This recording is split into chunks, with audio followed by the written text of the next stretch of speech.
बिस्मिल्लाहिर्रहमानिर्रहीम। अस्सलाम वालेकुम। उम्मीद है कि आप सब खैरियत से होंगे। आज मैं आपके लिए बेइंतहा मुजर्रिब अमल लेकर आई हूँ जो कि बिस्मिल्लाहिर्रहमानिर्रहीम का है। बिस्मिल्लाहिर्रहमानिर्रहीम जहाँ पढ़ने का सवाब है वहाँ बेशुमार मसाइल में भी फ़ायदा देती है। बेशुमार अमल मौजूद हैं जो कि मुजर्रिब अमल है। आज का अमल भी बहुत ही मुजर्रिब है जो मैं आपके सामने पेश कर रही हूँ। यह ऐसा अमल है जिसके बाअसर होने में कोई शक व शुबा नहीं है।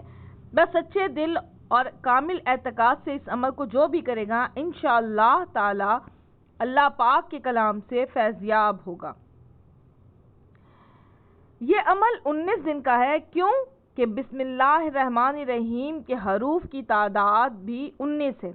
हर जायज़ मकसद और हल ना होने वाली किसी भी मुश्किल के लिए अमल किया जा सकता है। ये अमल अरूज माह में किसी भी दिन किया जा सकता है।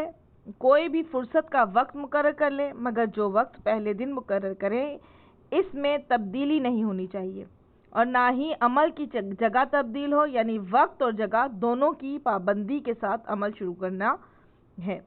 अमल शुरू करने से पहले आपने गुस्ल करना है। पाक साफ जगह और लिबास ज़रूरी है। दौरान अमल 19 दिन तक कच्चा प्याज और लहसुन खाना मना है। जिस मकसद, हाजत और मुश्किल के लिए अमल करेंगे इंशाअल्लाह कामयाबी होगी।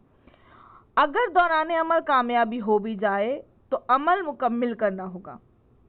करना कुछ ये है कि पाक साफ कपड़े पहनकर गुस्ल कर 2 रकात नमाज हाजत अदा करें। यह पहले ही दिन अदा करनी है, रोज़ाना अदा नहीं करनी।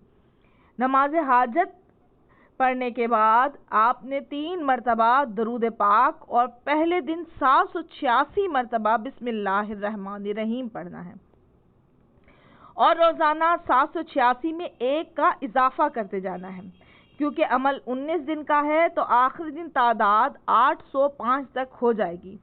रोज़ाना अमल पढ़ने के बाद अपने मकसद की दुआ मांगे और जब दुआ मांगे तो इंतहाई आजिज़ी से अगर आपके दिल में सोज और आंखों में हकीकी तलब के आंसू होंगे तो कुदरत कामिला की तरफ से आपका मकसद हल होने में ज़रा देर न होगी इंशाअल्लाह।